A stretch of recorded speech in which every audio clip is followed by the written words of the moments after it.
Hi, I'm Yes or No, and I am a big believer of the phrase, secrets are no fun unless they're shared with everyone. Remind me to never tell you anything again.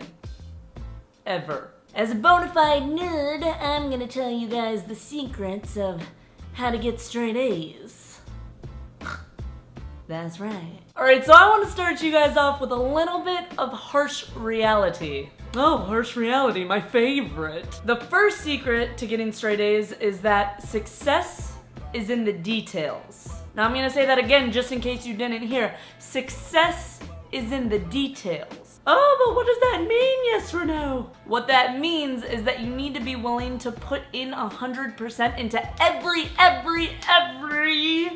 aspect of your schoolwork. I don't think they get it. This means always writing incomplete sentences, always checking over your work if you have time at the end of a test, and always reading the graphs that most people skip over in history books. I know who you are. You guys, when I was pulling straight A's, I used to spend about an hour to craft the perfect sentence in literature class. I used to spend 2 hours picking out what font I wanted to put on a PowerPoint. Dude, that's like legitimately crazy. And yeah, maybe it's crazy, but that's why you gotta go 100%. Because if you want an A, you're competing with people like me who are actually willing to put in that effort. Success is in the details.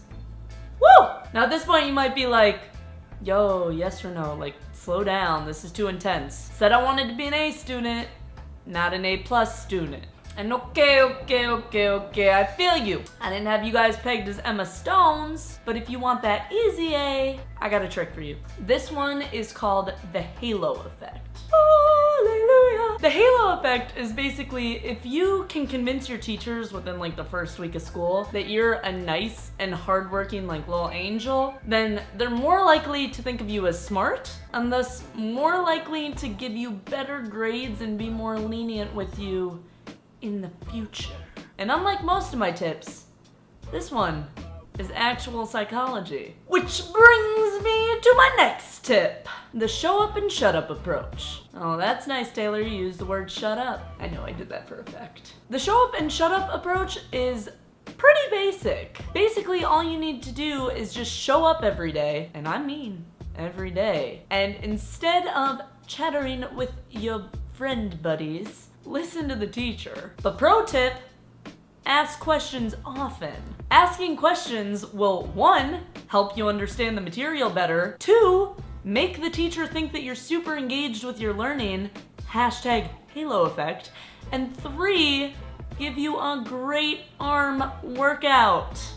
Am I right? Say goodbye to chicken wings and hello to straight A's. You guys, active participation is half the battle of getting good grades. The other half of the battle, drumroll please, is finishing every homework assignment. And I'm not just talking about the graded assignments either. I'm talking about the reading assignments also. Anything that your teacher assigns you, do. I realize that this advice might seem more basic than wearing Uggs in the summertime, but seriously, if you do it, you will be ahead of the curve because most people don't want to give the time and or energy in order to accomplish the same results. And that's cool, that's not their priority. But next tip, if you want to get good grades, grades need to be your priority.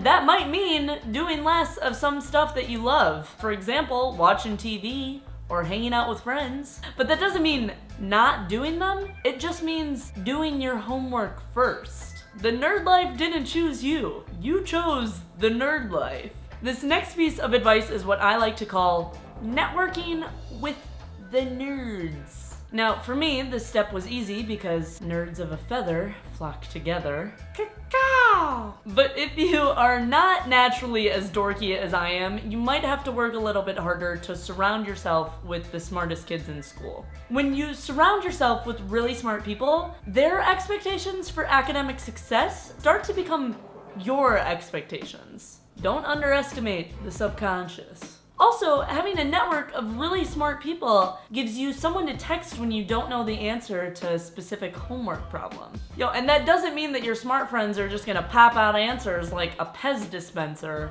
but smart friends serve as really good tutors for each other, filling in knowledge gaps that their friends don't understand. Get yourself some smart friends. Okay, next thing's next. Eliminate the C word from your vocabulary. Can't. Don't say you can't get straight A's, and don't say you can't be smart, because the mind believes what you tell it. That's why I tell myself every night I'm Beyonce. No, but one of the prerequisites for becoming an A student is that you need to believe, you need to expect that you will be an A student. I don't care if that means standing in front of your mirror every day chanting, "Mirror, mirror on the wall, who's the smartest of them all?" I do not care. You do what you need to do in order to convince yourself that you are a straight A student. Guys, honestly, if there is a secret to getting straight A's, this is it. When you genuinely believe something, you will fight through every obstacle to close that gap between your expectation of yourself and the reality of yourself. Are you taking notes yet? You gotta be taking notes. Seriously, take notes. Last piece of advice, you need to know your why. Capital W-H. Hawaii. If you don't have a good reason for why you want to be a straight A student, then it's gonna be hard to keep staying motivated, because getting straight A's is hard enough. But if you're trying to get straight A's without knowing why, it's gonna be even harder. I want you guys to all just take a moment and write down in the comment section below why it is that you want to be a straight A student. Physically write it down so that you know for yourselves why it is you want to do this. Alright, that's all, I'm Yes or No. This has been a serious chat with serious consequences. Peace.